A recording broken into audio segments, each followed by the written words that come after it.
नमस्कार विद्यार्थी मित्रांनो, स्वागत आहे तुमचं चालू घडामोडीवाला या युट्यूब चॅनल मध्ये. मित्रांनो, पोलीस भरती, सरळ सेवा, तलाठी भरती, एमपीएससी तसेच इतर सर्व स्पर्धा परीक्षांसाठी उपयुक्त असणाऱ्या चालू घडामोडी तुम्हाला मिळणार आहे पीडीएफ स्वरूपात अगदी मोफत आपल्या टेलिग्राम चॅनलवर. त्यासाठी चालू घडामोडीवाला हे टेलिग्राम चॅनल जॉईन करा. कमी वेळात जास्त अभ्यास करण्यासाठी चालू घडामोडीवाल्याच्या चारही प्लॅटफॉर्म सोबत जोडले जा: फेसबुक, इंस्टाग्राम, टेलिग्राम आणि युट्यूब. आपण दररोज सकाळी चालू घडामोडीचे व्हिडिओ घेऊन येत असतो. आज आपण 1 आणि 2 ऑगस्ट संदर्भातल्या चालू घडामोडीचे महत्त्वाचे 25 प्रश्न घेऊन आलो आहोत. सुरुवात करूया आजच्या व्हिडिओला. आजचा आपला पहिला प्रश्न आहे: केंद्रीय मंत्रिमंडळाने देशांतर्गत तेल व वायू अन्वेषण वाढवण्यासाठी कोणत्या राष्ट्रीय सागरी योजनेस मंजुरी दिली आहे? आणि या प्रश्नाचं उत्तर आहे समुद्र मंथन योजना. खूप कन्फ्युजन होऊ शकतं समुद्र मंथन आणि सागर मंथन मध्ये, तर समुद्र मंथन हे लक्षात ठेवायचं आहे. दुसरा प्रश्न: सशस्त्र दल वैद्यकीय सेवा महासंचालक पदी कोणाची नियुक्ती करण्यात आली आहे? आणि या प्रश्नाचं उत्तर आहे air marshal Sandeep Thareja, option A. बघा, केंद्रीय निर्णय आणि नियुक्तीवरचे 2 प्रश्न आहे. संयुक्त समुद्र मंथन योजना केंद्रीय मंत्रिमंडळाकडून मंजूर करण्यात आलेली आहे. याच्यासाठी आर्थिक तरतूद 84,084 कोटी रुपये. तर हिचं उद्दिष्ट आहे देशांतर्गत तेल आणि वायू उत्पादन वाढवणे. तर नवीन एअर मार्शल संदीप थरेजा यांची सशस्त्र दल वैद्यकीय सेवा महासंचालक पदी नियुक्ती झालेली आहे. तिसरा प्रश्न: राष्ट्रकुल क्रीडा स्पर्धा 2026 मध्ये पुरुषांच्या 110 किलो वेट लिफ्टिंग मध्ये 176 किलोचा नवा स्पर्धा विक्रम रचत कोणी रौप्य पदक पटकावले? आणि या प्रश्नाचं उत्तर आहे लवप्रीत सिंह किंवा लवप्रीत सिंग, ऑप्शन बी. चौथा प्रश्न: राष्ट्रकुल क्रीडा स्पर्धा 2026 मध्ये महिलांच्या थाळीफेक प्रकारात कांस्य पदक पटकावणारी सीमा कालीरामना कोणत्या राज्याची आहे? तर ही आहे हरियाणा राज्याची, ऑप्शन बी.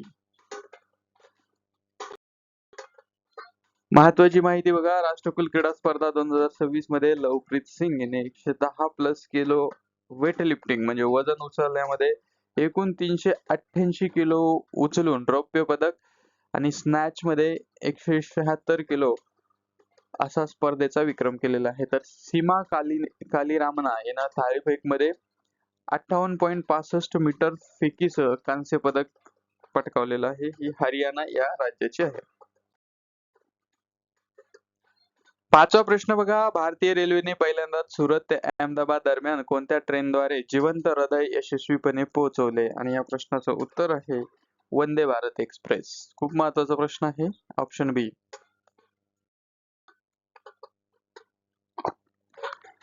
तर वंदे भारत एक्सप्रेस ट्रेन क्रमांक 2091 द्वारे सुरत ते अहमदाबाद, आता ट्रेन क्रमांक परीक्षेला विचारणार नाही, मात्र सुरत ते अहमदाबाद हे विचारू शकतात. तर जिवंत हृदयाची यशस्वी वाहतूक, ग्रीन कॉरिडॉर, आरपीएफ व गुजरात पोलिसांच्या मदतीने रुग्णालयापर्यंत विना अडथळा मार्ग तयार करण्यात आला. ग्रीन कॉरिडॉर म्हणजे की ते हृदय हॉस्पिटल पर्यंत पोहोचवण्यासाठी सगळे सिग्नल ग्रीन करण्यात आले, तोपर्यंत सगळी ट्रॅफिक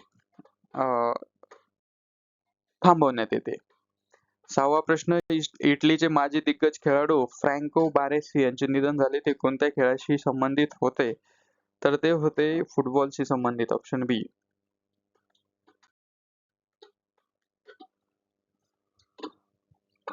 तर फ्रँको बारेसी इटलीचे दिग्गज फुटबॉलपटू, एसी मिलान क्लब कडून 20 वर्षे खेळले. 1982 च्या विश्वचषक विजेत्या इटली संघाचे ते सदस्य आहेत.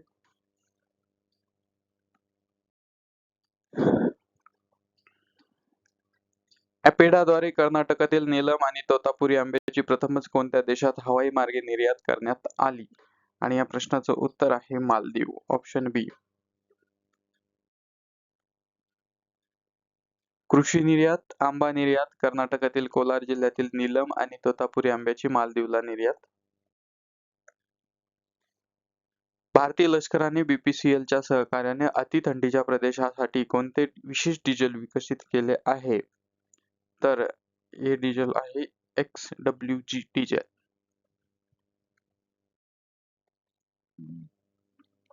संरक्षण क्षेत्रातला हा प्रश्न आहे. XWG म्हणजे एक्स्ट्रीम वेदर ग्रेड डिझेल. अति थंडीत म्हणजे उणे 42°C मध्ये सुद्धा इंधन घट्ट न होता वाहत राहते. नववा प्रश्न, भारताचे 14वे लष्कर प्रमुख राहिलेल्या कोणत्या जनरल यांचे वयाच्या 96व्या वर्षी निधन झाले? तर हे आहे जनरल विश्वनाथ शर्मा यांचं निधन झालेलं आहे. त्यांना भावपूर्ण श्रद्धांजली. तर जनरल VN शर्मा भारताचे कितवे लष्कर प्रमुख होते? 14वे. कधी होते? 1988 ते 1990 या 2 वर्षाच्या काळात. तर भारताचे पहिले परमवीर चक्र विजेते मेजर सोमनाथ शर्मा हे त्यांचे मोठे बंधू होते. हे या ठिकाणी लक्षात ठेवा. भारताने रिअल टाइम डिजिटल पैसे हस्तांतरणासाठी मालदीवच्या कोणत्या सिस्टीम सोबत UPI जोडले आहेत?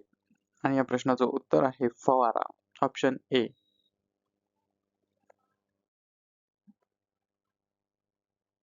तर डिजिटल बँकिंग किंवा बँकिंग क्षेत्रातला हा प्रश्न आहे. भारत मालदीव करार, भारताचे UPI आणि मालदीवची फवारा प्रणाली एकमेकांशी जोडली गेली.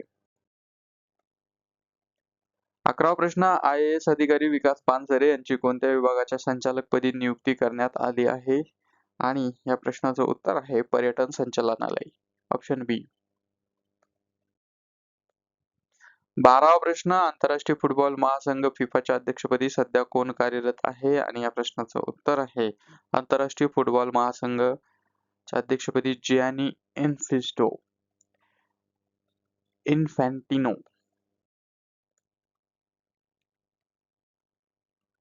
तर IAS विकास पानसरे हे महाराष्ट्र पर्यटन संचालनालयाच्या संचालकपदी यांची नियुक्ती झाली. तर फिफाच्या अध्यक्षपदी जियानी इन्फॅन्टिनो. वरिष्ठ सल्लागार आहेत फिफाचे कार्लोस कॉर्डोरो यांचा राजीनामा झाला. 13वा प्रश्न, 2026 चे पद्मश्री विजेते प्रख्यात साहित्यिक कैलाशचंद्र पंत यांचे निधन झाले. ते कोणत्या भाषेचे साहित्यिक होते? तर ते होते हिंदी भाषेचे साहित्यिक. ऑप्शन बी असं या प्रश्नाचं उत्तर आहे.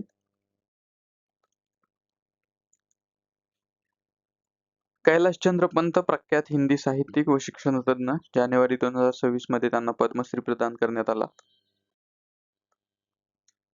14वा प्रश्न, राष्ट्रकुल क्रीडा स्पर्धा 2026 मध्ये ज्युडो प्रकारात सुवर्णपदक मिळवणारी पहिली भारतीय महिला कोण ठरली? आणि या प्रश्नाचं उत्तर आहे अस्मिता डे. ऑप्शन बी. 15वा प्रश्न, राष्ट्रकुल क्रीडा स्पर्धा 2026 मध्ये पुरुषांच्या 60 किलो ज्युडो मध्ये सुवर्णपदक जिंकणारा पहिला भारतीय पुरुष खेळाडू कोण? तर या प्रश्नाचं उत्तर आहे हर्ष सिंग. ऑप्शन ए.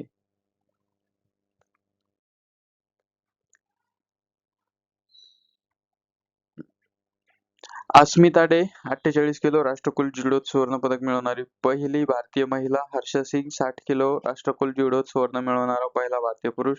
तर यामिनी मौर्य महिला ज्युडोमध्ये रौप्य पदक.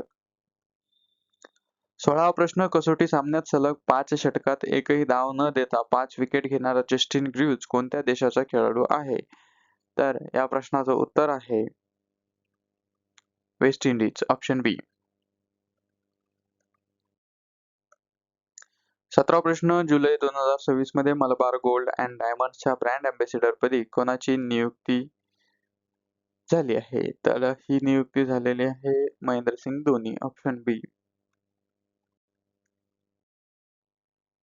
18वा प्रश्न, Indian film festival of Melbourne मध्ये आर्टिस्ट ऑफ डिस्टिंक्शन पुरस्कार कोणाला जाहीर झाला? आणि या प्रश्नाचं उत्तर आहे ऑप्शन बी पंकज त्रिपाठी.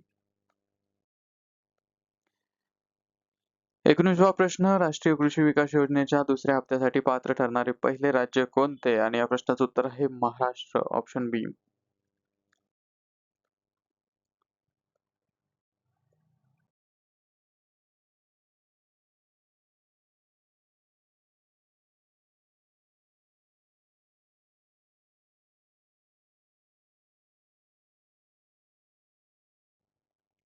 विसावा प्रश्न, FIH हॉकी विश्वचषक 2026 साठी हॉकी इंडियाने भारतीय संघाच्या जर्सीचा रंग कोणता केला आहे? आणि या प्रश्नाचं उत्तर आहे ऑप्शन बी केशरी म्हणजे भगवा. तर नवीन जर्सी हॉकी इंडियाने पारंपरिक निळ्या रंगाऐवजी केसरी भगवा जर्सी जाहीर केलेली आहे. 21वा प्रश्न, इंग्लंडच्या पुरुष कसोटी संघाच्या कर्णधारपदी पुन्हा एकदा कोणाची नियुक्ती करण्यात आली आहे? आणि या प्रश्नाचं उत्तर आहे जो रूट, ऑप्शन बी. 22वा प्रश्न, इंग्लंडच्या कसोटी संघाच्या नवीन मुख्य प्रशिक्षकपदी कोणत्या माजी क्रिकेटपटूची नियुक्ती झाली आहे? आणि या प्रश्नाचं उत्तर आहे Stephen Fleming, option A. England कसोटी संघ जो रूट नवीन कर्णधार तर न्यूझीलंडचे स्टीफन फ्लेमिंग मुख्य प्रशिक्षक. 23वा प्रश्न, ऑस्ट्रेलियात बॉर्डर गावस्कर ट्रॉफी जिंकून देणाऱ्या कोणत्या माजी भारतीय कर्णधाराने निवृत्ती जाहीर केली आहे? आणि या प्रश्नाचं उत्तर आहे अजिंक्य रहाणे, ऑप्शन बी.